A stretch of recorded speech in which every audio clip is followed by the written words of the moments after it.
hubban jamma. Adapun manusia apabila Tuhannya mengujinya, lalu dimuliakannya dan diberi kesenangan, maka dia pun berkata, Tuhanku telah memuliakan aku. Adapun apabila Tuhanku mengujinya, lalu membatasi rezekinya, maka dia berkata, Tuhanku telah menghinakanku. Sesekali tidak demikian. Sebenarnya kamu tidak memuliakan anak-anak yatim, dan kamu tidak saling mengajak memberi makan orang-orang miskin, dan kamu memakan harta pusaka dengan cara yang mencampur bau yang tidak halal dan yang batil, dan kamu mencintai harta benda dunia dengan kecintaan yang berlebih-lebihan. Muslimin muslimat sidang pendengar yang dirahmati oleh Allah Subhanahu wa taala sekalian.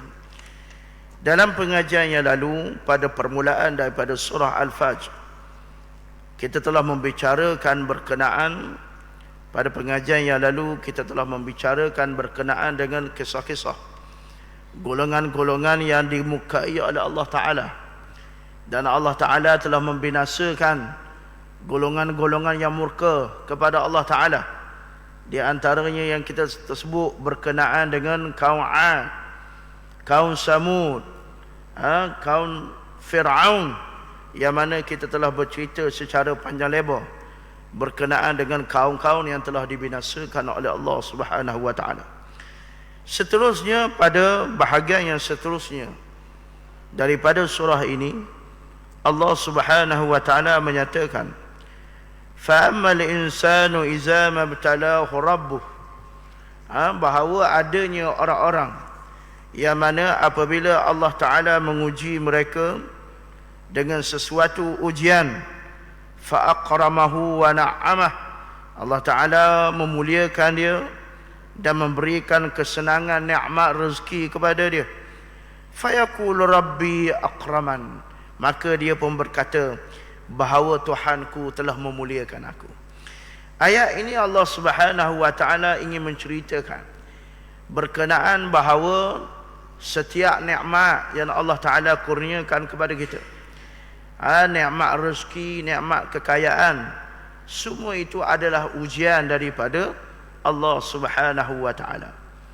Dan Allah Taala menyatakan bahawa orang-orang yang berkeyakinan jika Allah Ta'ala meluaskan rezeki kepadanya, Allah Ta'ala beri kepada dia harta kekayaan, Allah Ta'ala beri kepada dia nikmat, maka ada golongan yang menyatakan bahawa fayaqul rabbi akraman, Allah Ta'ala telah memuliakan dia. Tuan-tuan, di sini Allah Ta'ala nak menyatakan kepada kita bahawa adanya golongan yang mana Allah Ta'ala beri nikmat kepada mereka, beri kekayaan, beri rezeki yang begitu banyak, dan mereka pun menyatakan mereka adalah golongan yang dimuliakan oleh Allah Ta'ala. Tetapi apabila berlaku sebaliknya, wa amma iza mabtalahu faqadara alaihi rizqah, apabila Allah Ta'ala uji dia dengan terbatas rezeki, maksudnya apa? Allah Ta'ala sekat rezeki dia, menyebabkan susah rezeki dia, miskin dia, papa kedana, kemudian dia kata fayaqul rabbi ahanan, Allah Ta'ala telah menghinakan aku. Maka di sini Allah Ta'ala nak menyatakan bahawa sama ada kekayaan ataupun kemiskinan yang Allah Ta'ala kurniakan kepada hamba-Nya, semua itu adalah ujian daripada Allah Subhanahu wa taala. Sama ada ujian kekayaan dan ujian kemiskinan, semua itu adalah Allah Ta'ala nak menguji sejauh mana keimanan seorang hamba itu kepada Allah Ta'ala. Dan kehidupan kita di atas dunia ini tidak dapat tidak mesti dunia adalah tempat ujian. Allah Ta'ala menyatakan bahawa di dalam surah Al-Mulk, allazi khalaqal mauta wal hayata liyabluwakum ayyukum ahsanu amala, sesungguhnya kami menciptakan hidup dan mati ini untuk ujian kepada kamu, untuk lihat siapakah di kalangan kamu yang paling baik amalnya. Dan Allah Ta'ala akan tetap mengurniakan ujian kepada semua makhluknya. Sebagaimana disebut lagi di dalam surah Al-Baqarah, وَلَنَبْلُوَنَّكُمْ بِشَيْءٍ مِنَ الْخَوْفِ وَالْجُوعِ وَنَقْصٍ مِنَ الْأَمْوَالِ وَالْأَنْفُسِ وَالثَّمَرَاتِ وَبَشِّرِ الصَّابِرِينَ الَّذِينَ إِذَا أَصَابَتْهُمْ مُصِيبَةٌ قَالُوا إِنَّا لِلَّهِ وَإِنَّا إِلَيْهِ رَاجِعُونَ أُولَئِكَ عَلَيْهِمْ صَلَوَاتٌ مِنْ رَبِّهِمْ وَرَحْمَةٌ وَأُولَئِكَ هُمُ الْمُهْتَدُونَ. Sesungguhnya kami akan tetap menguji kamu dengan sesuatu daripada minal khauf, daripada ketakutan. Takut, Allah Ta'ala uji kita dengan takut. Takut apa tuan-tuan? Takut bencana, takut musibah, takut bala, takut penyakit, takut kena rapak, takut belaka. Takut adalah satu ujian daripada Allah Ta'ala. Kami tetap akan uji kamu dengan sesuatu daripada ketakutan. Wal ju', daripada kelaparan. Lapar ni ujian juga daripada Allah Ta'ala. Sama ada lapar sebab tak ada makanan. Nah, memang tak ada makanan. Contoh-contoh saudara-saudara kita di negeri yang bergalak tak ada makanan. Allah Ta'ala uji dengan kelaparan. Ataupun Allah Ta'ala uji, makanan ada tapi tak boleh makan. Lapar juga. Nah, Allah Ta'ala uji dengan supaya mendekatkan diri pada Allah Ta'ala. Allah Ta'ala uji suruh kita berpuasa. Makanan ada tapi kita tahan sebagai ujian, sanggup berlapar. Ataupun kalau bukan sebab ibadah sekalipun, makanan ada tapi tak boleh makan. Nah, doktor kata tak boleh makan ni gauk, tak boleh makan kambing darah tinggi, tak boleh makan ni kecil manis, tak boleh makan, lapar, sabar. Nah, ini ujian daripada Allah Ta'ala. Wa ju'i wa naqsi minal amwal, dan kami tetap uji kamu dengan kekurangan harta. Nah, ini daripada ayat yang kita baca ni, bahawa Allah Ta'ala nak membetulkan persepsi.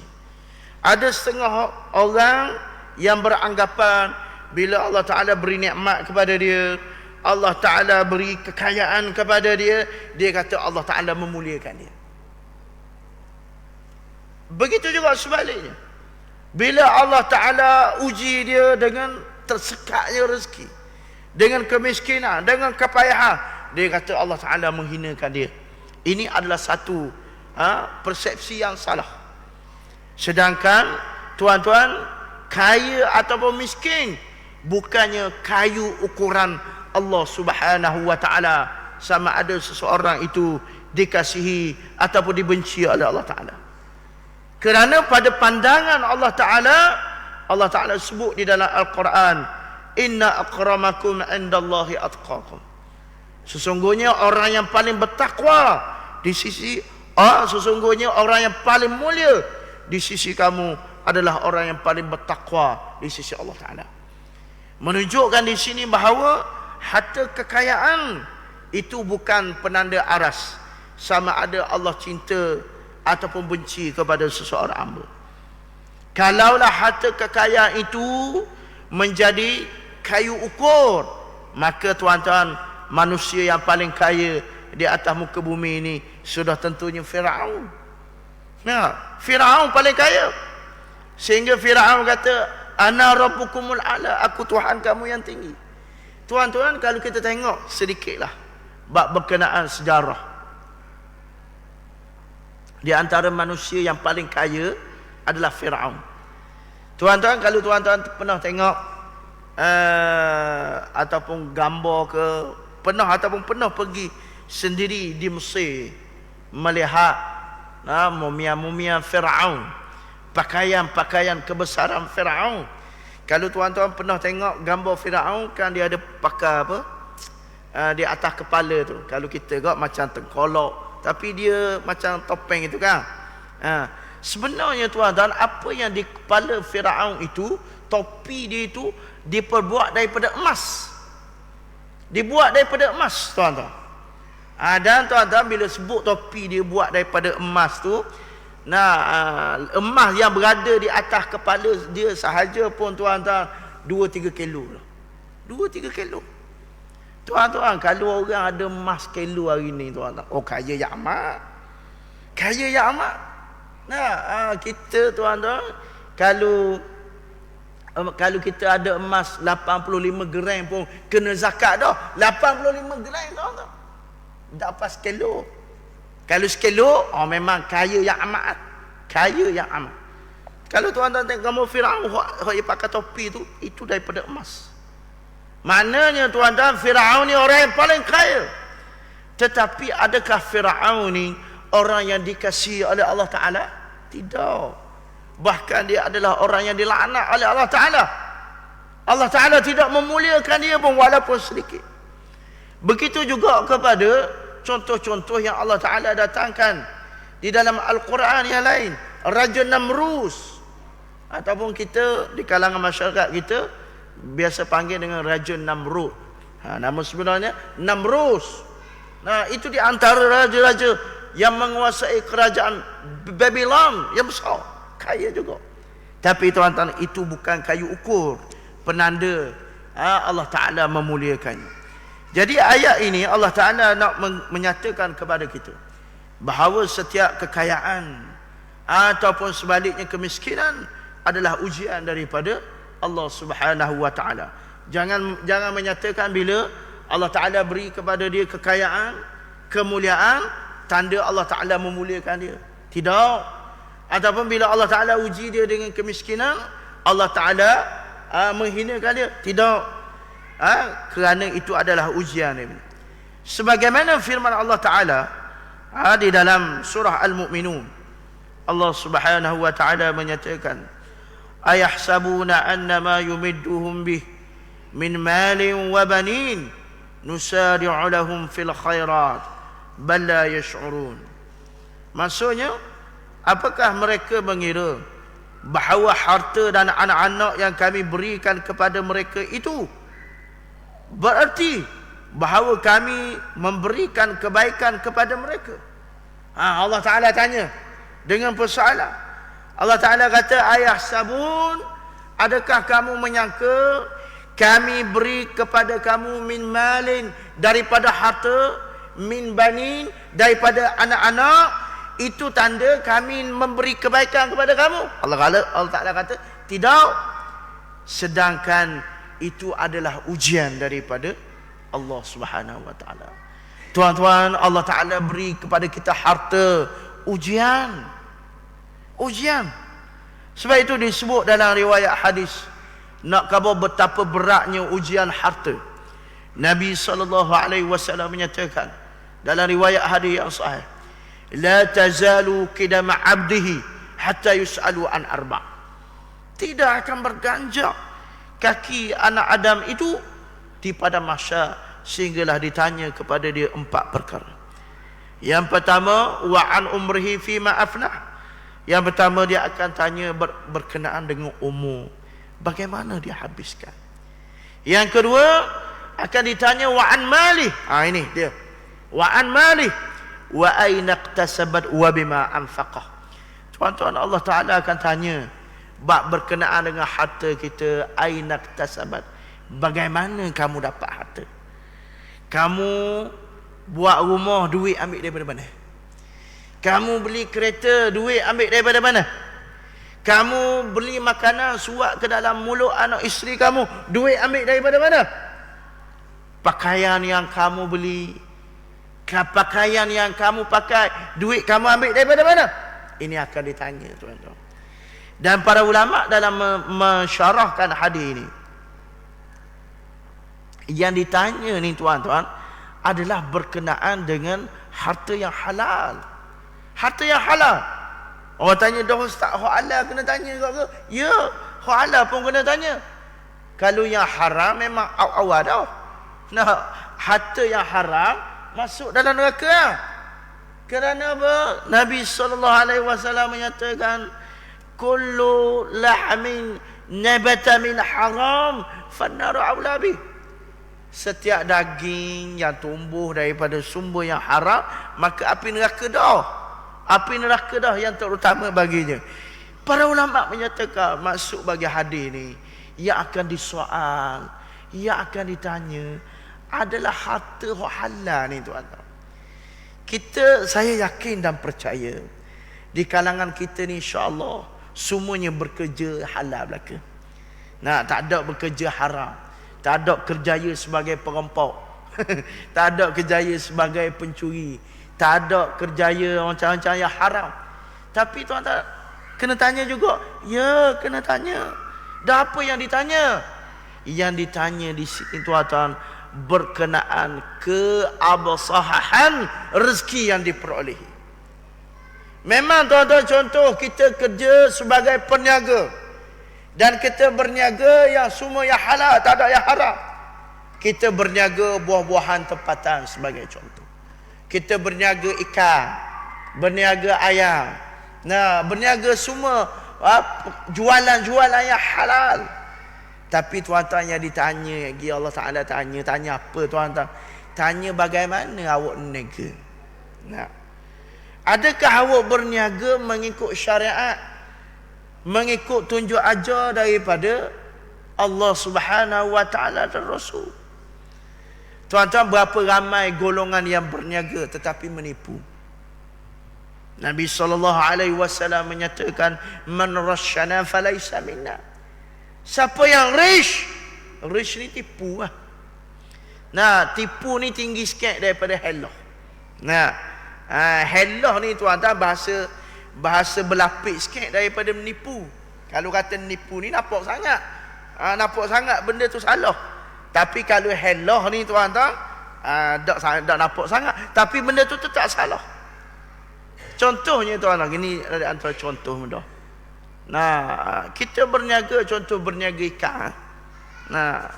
Orang mari nak tanya beli ikan. Abang, ni ikan bila ni? Kita kata ikan ni segar ni baru ambil tadi pukul 3 pola kambing ni. Segar ni mana. Padahal ikan tu ikan maring dah.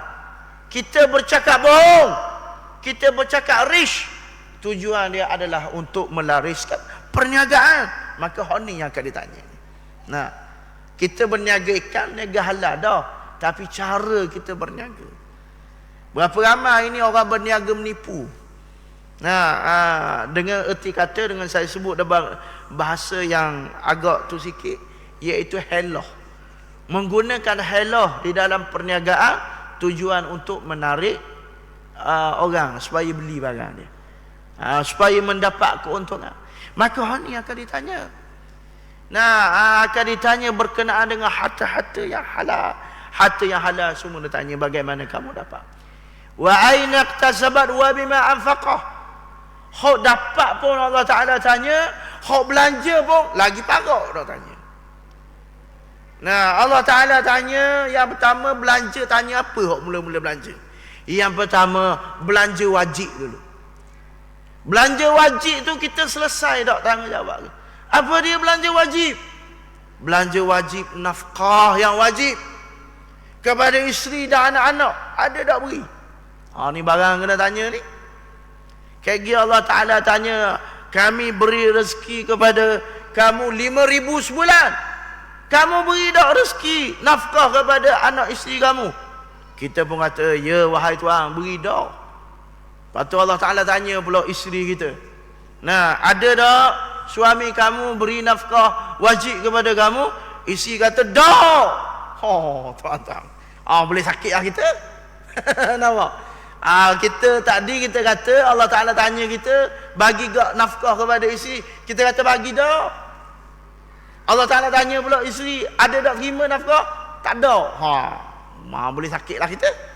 Maka yang pertama yang ditanya, wa bima anfaqah tadi, bagaimana kamu belanja yang wajib tu macam mana?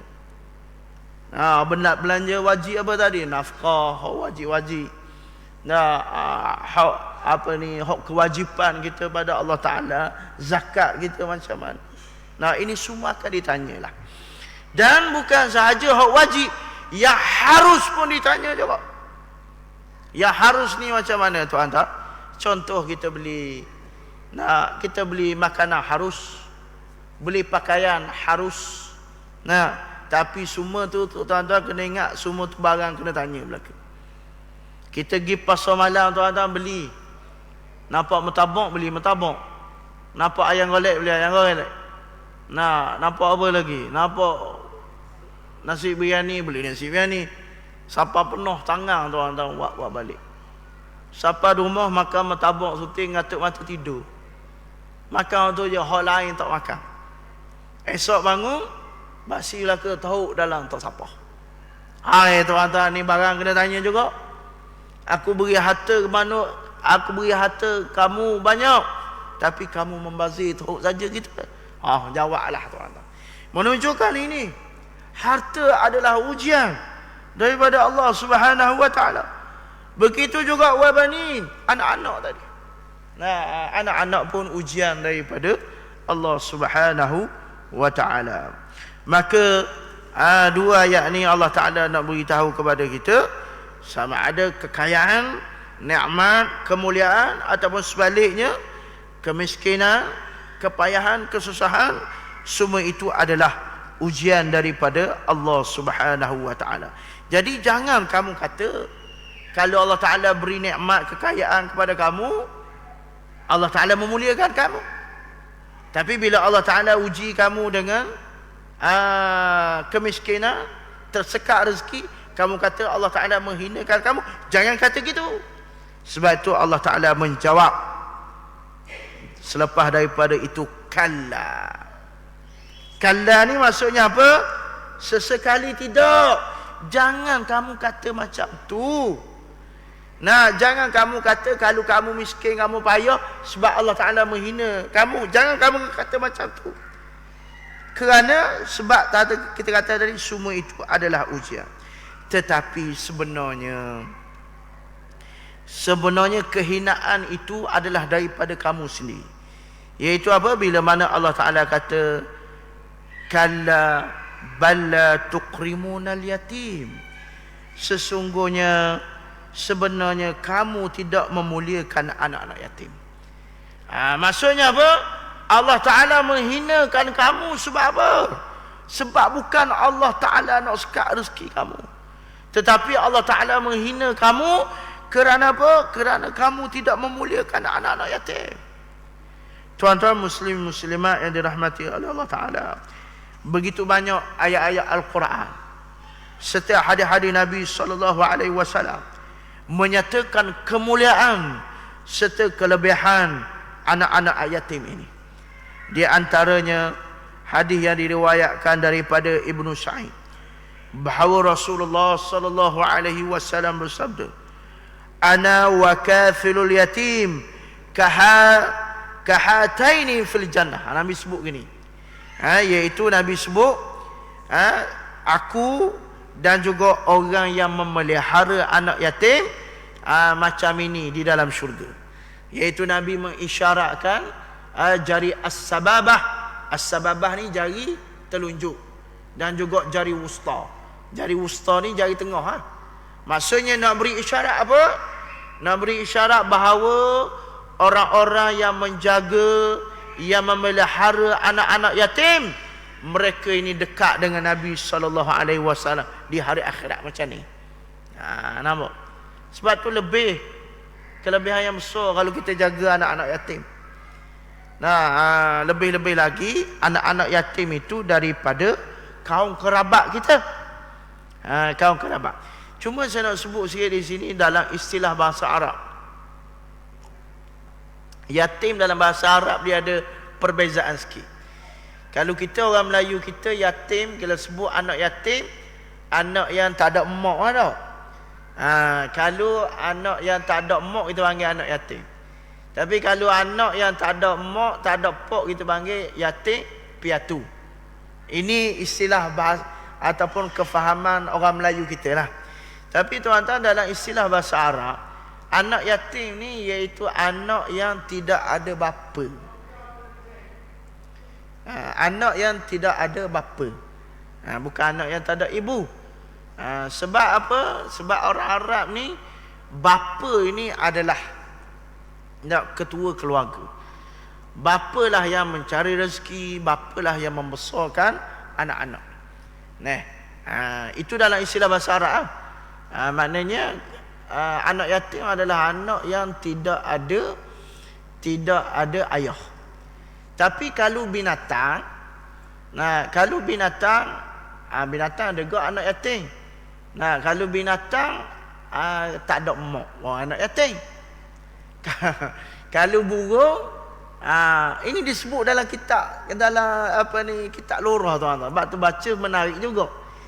Kalau burung, kita panggil anak yatim. Kalau dua-dua tak ada, maknanya bapa dengan ibu dia tak ada, baru panggil anak yatim.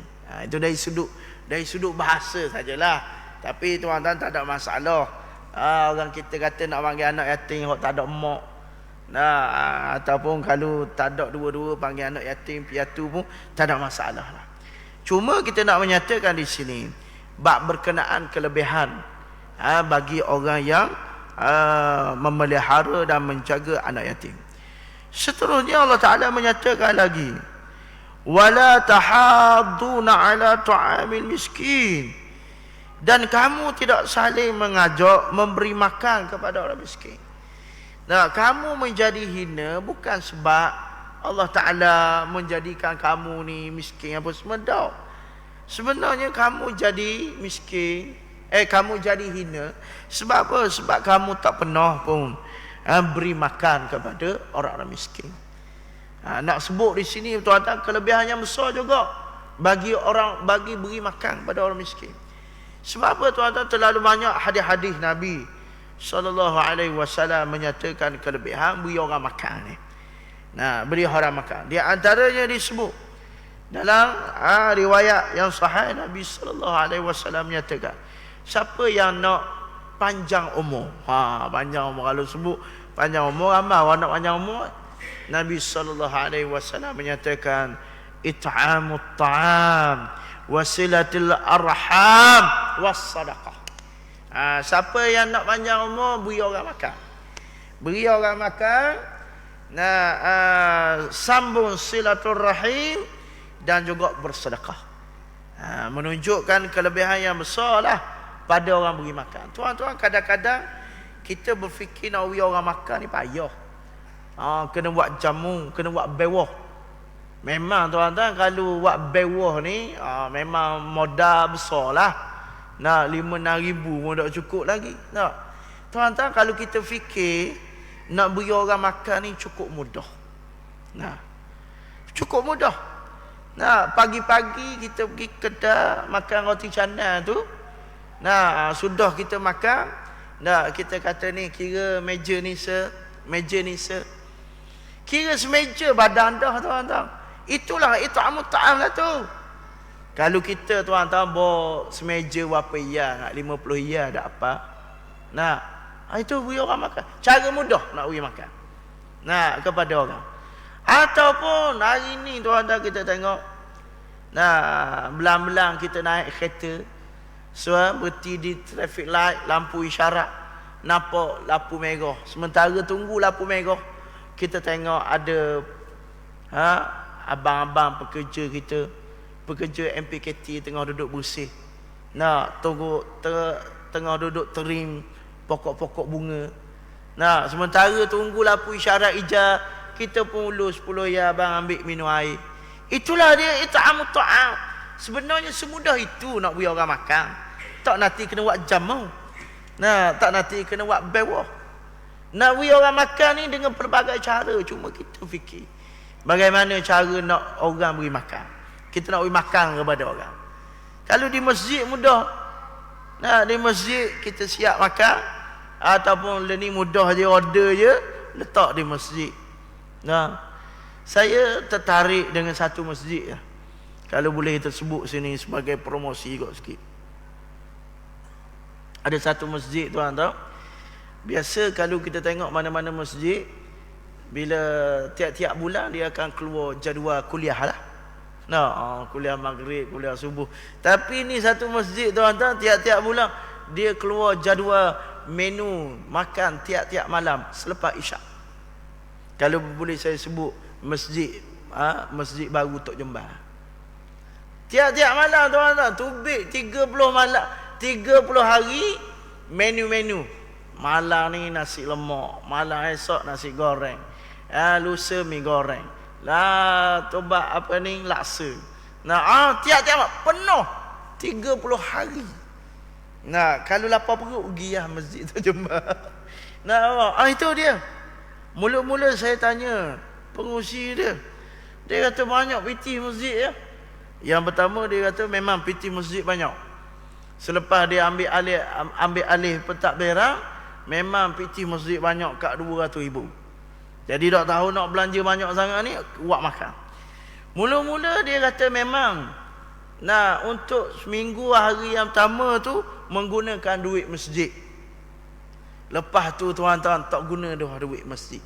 Semuanya duit infak orang tiap-tiap malam. Tiap-tiap malam infak. Maknanya semudah itu kalau orang yang nampak berkenaan kelebihan, beri makan kepada orang. Apatah lagi kalau kita tengok masjid ni tempat banyak orang. Tempat orang musafir singgah, tempat ibnu sabir, tempat orang-orang yang bekerja singgah. Banyak. Ini kelebihan yang besar lah bagi orang beri makan kepada orang miskin. Wala tahadduna ala ta'am miskin, dan kamu tidak saling mengajak beri makan kepada orang miskin. Wa ta'kuluna at-turab, dan kamu memakan harta pusaka, harta turas.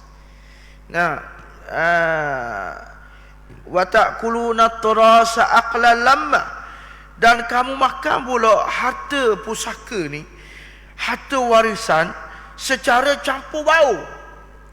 Maknanya tak kira dah halal haram makan belaka. Bila sebut harta pusaka hari ni tuan-tuan, inilah satu perkara yang membarah daging dalam masyarakat kita. Daripada harta pusaka bertukar jadi harta puaka. Molek-molek harta pusaka tukar jadi harta puaka. Bila mana tuan-tuan kita mengambil hak orang tanpa kita sedar. Sebab tu dalam perkara ini perlu berjaga-jaga. Lebih-lebih lagi kalau mengambil harta anak-anak yatim, mengambil harta secara batil. Allah Ta'ala telah sebut di dalam ayat Al-Quran, ya ayyuhallazina amanu la ta'kulu amwalakum bainakum bil batil. Wahai orang-orang yang beriman, jangan kamu makan harta di kalangan kamu secara batil. Secara batil ni maksudnya apa? Secara tidak betul lah. Secara tidak betul, secara tak kena. Sama adalah harta pusaka kita ambil cara tak kena. Bila sebut harta pusaka ni tuan-tuan, ramai yang mengambil harta secara salah. Dan Allah Ta'ala menyatakan sifat yang terakhir, wa tuhibbunal mala hubban jamma, dan kamu ini mencintai harta benda dengan kecintaan yang berlebih-lebihan. Lebih dah sayang sangat ke harta ni, berlebih-lebih. Orang Terengganu kata nebang dah lalu. Sayang pun sayang ada hak dia juga, tapi jangan menyebabkan kita menjadi terlalu kikir, terlalu sayang harta kita, menyebabkan ia akan mendapat kehinaan di sisi Allah Subhanahu wa taala. Wallahu Subhanahu wa taala alam. Aqulu ma sami'tu ma aqulu qali hadza wa astaghfirullah li wa lakum. Assalamualaikum warahmatullahi taala wabarakatuh.